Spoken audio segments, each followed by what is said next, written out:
नमस्कार। आज की इस बेहद दिलचस्प चर्चा में हम हिंदू पौराणिक कथाओं और सांस्कृतिक इतिहास के एक बहुत ही गहरे रहस्य को डिकोड करने वाले हैं। आज का विषय राजा विक्रमादित्य की मशहूर कहानी और शनिदेव के खौफनाक प्रकोप से जुड़ा है। तो चलिए बिना किसी देरी के सीधे इस रोमांचक सफर पर निकलते हैं। आप जरा इस बात पर गौर कीजिए, क्या होता है जब दुनिया का सबसे न्यायप्रिय राजा अनजाने में ही सही हमारे सौरमंडल के सबसे खतरनाक माने जाने वाले ग्रह को नाराज कर दे। इसके लिए हमें समय में थोड़ा पीछे प्राचीन काल की उज्जैन नगरी चलना होगा। ये कहानी सिर्फ एक पुराना मिथक नहीं है, बल्कि कर्म, ग्रहों की चाल और जीवन की अनिश्चितताओं को समझने का एक बहुत ही शानदार और पावरफुल तरीका है। भाग 1, दिव्य विवाद। तो कहानी शुरू होती है नवग्रहों के बीच छिड़ी एक बहुत ही तीखी बहस से। हर ग्रह खुद को सबसे श्रेष्ठ बता रहा था। जब कोई हल नहीं निकला तो देवराज इंद्र ने बड़ी चालाकी से ये पूरा मामला उज्जैन के मशहूर राजा विक्रमादित्य पर डाल दिया, क्योंकि उनकी न्यायप्रियता के चर्चे दूर दूर तक थे। अब राजा ने पूरी तरह से निष्पक्ष रहने की कोशिश की। उन्होंने ज्योतिष ग्रंथों के हिसाब से 9 अलग अलग धातुओं के सिंहासन बनवाए।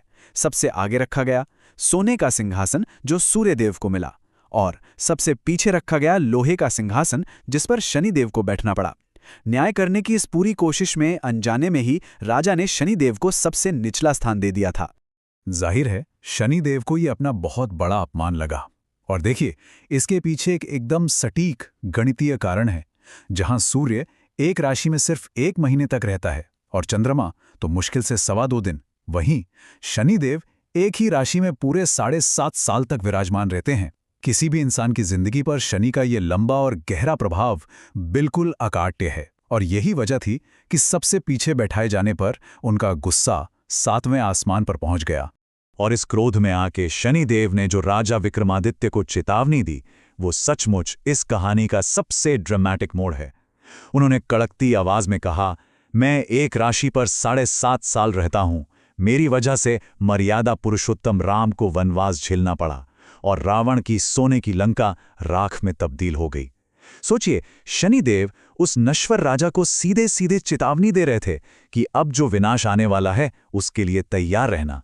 अब यहाँ एक बहुत ही दिलचस्प बात समझने वाली है।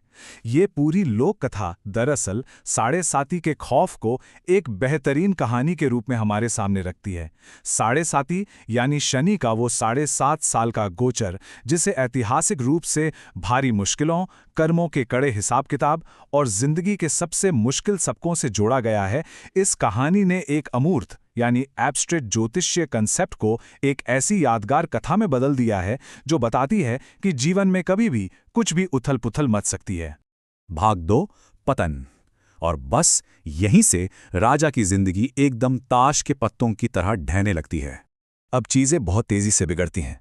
राजा विक्रमादित्य निडर होकर अपने भाग्य का सामना करने को तैयार थे, और 7.5 का वो डरावना चक्र शुरू हो गया। देखिए कि कैसे एक पल में एक शक्तिशाली राजा बिल्कुल सड़क पर आ जाता है। पहले ही साल में शनिदेव भेष बदलकर एक घोड़ों के व्यापारी के रूप में आते हैं, और उनका एक जादुई घोड़ा राजा को अपहरण करके एक अनजान घने जंगल में फेंक देता है। दूसरे साल तक हालत ये हो जाती है कि राजा भूखा प्यासा भटक रहा है और उसे एक घूंट पानी के लिए अपनी सबसे कीमती अंगूठी तक देनी पड़ती है। तीसरे साल में एक दूसरे शहर के सेठ ने उन पर चोरी का झूठा इल्जाम लगा दिया, और हद तो तब हो गई जब चौथे साल तक आते आते वहां के स्थानीय शासक ने चोरी के जुर्म में उनके हाथ और पैर ही बेरहमी से कटवा दिए। और वो चोरी का इल्जाम, वो भी कोई मामूली घटना नहीं थी। इस कहानी में कुछ बहुत ही अवास्तविक यानी सरियल चीजें होती हैं, जैसे कि राजा ने अपनी आंखों से देखा कि दीवार पर टंगी एक निर्जीव खूंटी सचमुच एक कीमती हार को निगल रही थी। ये घटना इस बात पर जोर देती है कि जब इंसान का बुरा वक्त आता है, जब ब्रह्मांड का ये मुश्किल चक्र चलता है, तो किस्मत और लॉजिक दोनों ही उसका पूरी तरह से साथ छोड़ देते हैं। कोई भी आपकी सच्चाई पर यकीन नहीं करता।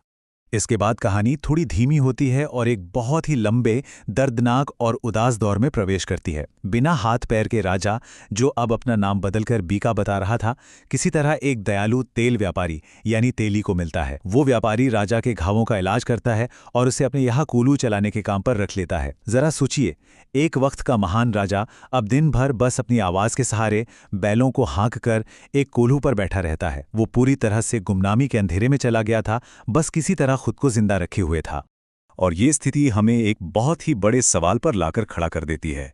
एक ऐसा राजा जिसके हाथ पैर कट चुके हैं, जिसे उसके राज्य से निकाल दिया गया है और जो एक तेल के कोल्हू पर काम कर रहा है। भला वो अपनी किस्मत को वापस कैसे पलट सकता है?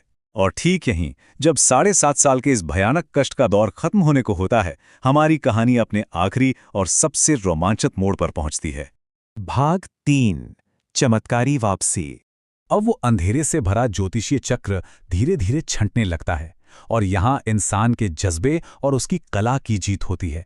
ये देखना वाकई कमाल है कि अपना पूरा राजपाट और शरीर की ताकत खोने के बावजूद राजा के अंदर की वो महानता कहीं न कहीं शास्त्रीय संगीत के रूप में जिंदा थी। एक रात बारिश हो रही थी और राजा ने अपनी उदासी को मिटाने के लिए पूरी तल्लीनता से राग मल्हार गाना शुरू किया।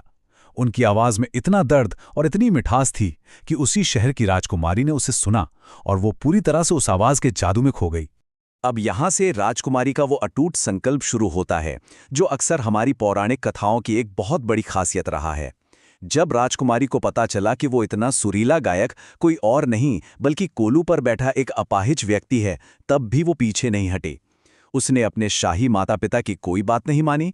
वो सीधे आमरण अनशन पर बैठ गई और यहाँ तक धमकी दे डाली कि अगर उसकी शादी उस व्यक्ति से नहीं हुई तो वो अपनी जान दे देगी। आखिरकार उसकी इस भयंकर जिद के आगे राजा रानी को झुकना ही पड़ा और उन्होंने शादी की इजाजत दे दी। और फिर आई शादी की वो रात, जहां ये पूरी कहानी अपना एक चक्र पूरा करती है। राजा विक्रमादित्य के सपने में खुद शनिदेव प्रकट होते हैं। उन्होंने राजा से कहा, सोचो राजन, सिर्फ मुझे सबसे छोटा बताने की वजह से तुमने कितने भयंकर कष्ट सहे हैं। ये सपना इस पूरी कथा का सबसे बड़ा सबक है। ये बताता है कि ब्रह्मांड का बैलेंस बनाए रखने के लिए इन अनदेखी और शक्तिशाली ताकतों का सम्मान करना कितना ज्यादा जरूरी है।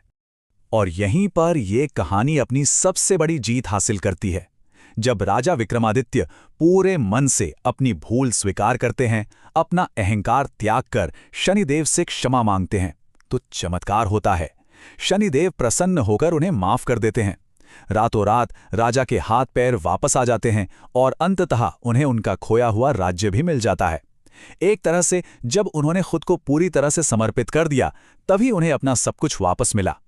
तो इस पूरी चर्चा के अंत में यह सवाल सोचने पर मजबूर कर देता है, क्या ये प्राचीन मिथक सिर्फ ग्रहों के एक गोचर या साढ़े साथी को समझाता है, या फिर ये भाग्य की उन अनजान अनियंत्रित शक्तियों के प्रति इंसानों के गहरे सम्मान को दर्शाता है, जिन पर हमारा कोई बस नहीं चलता? एक बार सोचकर देखिए कि कैसे हमारी संस्कृतियों ने जीवन के इन उतार चढ़ावों को समझने के लिए, उन्हें एक आकार देने के लिए कितनी बेहतरीन और ड्रामेटिक कहानियां गढ़ी हैं। इस दिलचस्प विश्लेषण में हमारे साथ जुड़ने के लिए बहुत बहुत धन्यवाद।